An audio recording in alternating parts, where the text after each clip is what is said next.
அரசாங்கம் ஏயா இந்த மண்ட ஓட்டோட இந்த வயசான கிடக்குல தள்ளாடி 4 காலையில நடந்து 2000 கிலோமீட்டர் வந்து உட்கார கூட இடம் இல்லாம இடுப்படைஞ்சு வந்து எலும்பு முதுகெலும்பெல்லாம் வந்து போய் என் பிள்ளைங்க எல்லாம் படிக்கலையா, படிப்பறிவு இல்லாம இப்பதான் படின்னு அரசாங்கம் உதவி பண்ணுது, படிங்க படிங்கன்னு சொல்லி.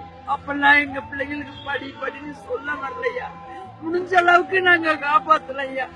ஐயா ஒருத்தருக்கு கொடுக்கிற 10 லட்சம் ரூபாய் கொடுக்கிற ஒரு சுமந்துட்டு போல பணத்துக்கு கொடுத்தது பலியானது 400 பேருக்கு கொடுத்துருக்கலாமே. எங்க விவசாய கடனை தள்ளுபடி பண்ணலாமே. தனியார்ல வாங்கியிருக்கோம் ஐயா. எங்க வீடு நலமலம்லாம் அடவுல இருக்கு ஐயா. எங்களுக்கு வேற வழி இல்லையா. ஏதாச்சும் வேலை கிடைச்சா கூட போலாம். எனக்கு வயசு இல்லையா. என் பிள்ளைக்கு படிப்பு இல்லை. ஐயா சொல்லணும்.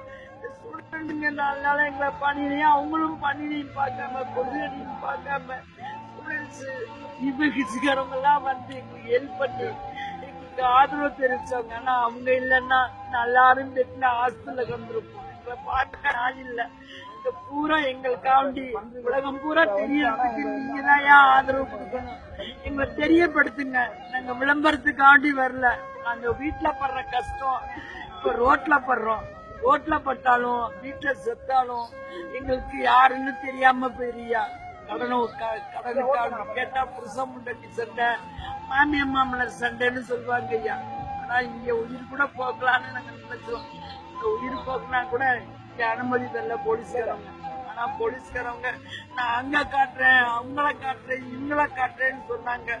இந்த பன்னீர்செல்வம் ஐயா வந்தாராம் முத நாள் வந்து இங்க எழுநன்னு வந்து கூட பாக்கலாம். ஆளுங்கட்சிக்காரங்களே இந்த மாதிரி இருந்தா எதிர்கட்சிக்காரவங்க போராடினாலும் வாய மூடு, போலீஸ்காரங்க மட்டும் உங்க வெளிநாடு திருவேன்னு சொல்றாங்க. எங்களை பத்தி குரல் கொடுத்தாலும் சட்டசபையில குரலை ஏத்துக்க மாட்டேங்கிறாங்க. இதுக்கு நீங்க தான் ஒரு தீர்வு காணணும். இதெல்லாம் பார்த்துட்டு நீங்க சும்மா இருந்தீங்கன்னா நீங்க சோறு சாப்பிட்றதே வைக்கப்படணும். நானே இந்த வீடியோ பேசி முடிச்சுட்டு போய் சாப்பிட தான் போறேன். சாப்பாடு கையில் எடுத்துட்டு ரொம்ப கூசுது. எல்லாம் ரோட்ல உட்காந்துருக்காங்க. டெல்லியில நிறைய பெண்களும் இருக்காங்க. எல்லாரும் விவசாயத்தை காப்பாற்றணும்னு போராடுறாங்க. ஆனால் விவசாயத்துக்கு யாருமே காப்பாற்ற வேணாம். மனுஷங்க சாப்பிட்ற வரைக்கும் விவசாயம் இருக்கும். நமக்கு தேவையானவங்க இப்போதைக்கு முக்கியமானவங்க யாரும் விவசாயிங்க தான்.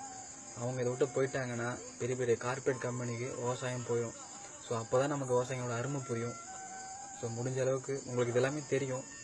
இருந்தாலும் இதை மறுபடியும் ஞாபகப்படுத்த வேண்டியிருக்குது. முடிஞ்ச அளவுக்கு வேறு போஸ்ட்லாம் போட்டு தவிர்த்துட்டு நீங்கள் இப்போ தான் டெல்லிக்கு போயிருக்கோம். இவ்வளோ நாளாக தமிழ்நாட்டுக்குள்ளேயே பண்ணிகிட்டு இருந்தோம். இப்போ தான் வந்து இந்த நெட்டுக்கெலாம் வந்துருச்சு. ஸோ இப்போ இந்த ப்ரொடெக்ஷனை கொஞ்சம் பெருசாக்கிறதுக்கு வாய்ப்பு நிறைய இருக்குது.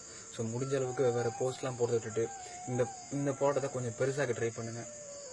விவசாயிங்க இல்லை நமக்கு பின்னாடி அப்படின்னா நம்ம தோற்றுருவோம், அடிமையாயிருவோம். ஸோ தயவு செஞ்சு விவசாயிகளை காப்பாற்றுங்க. விவசாயத்தை காப்பாற்ற வேணால் விவசாயிகளை காப்பாற்றுங்க.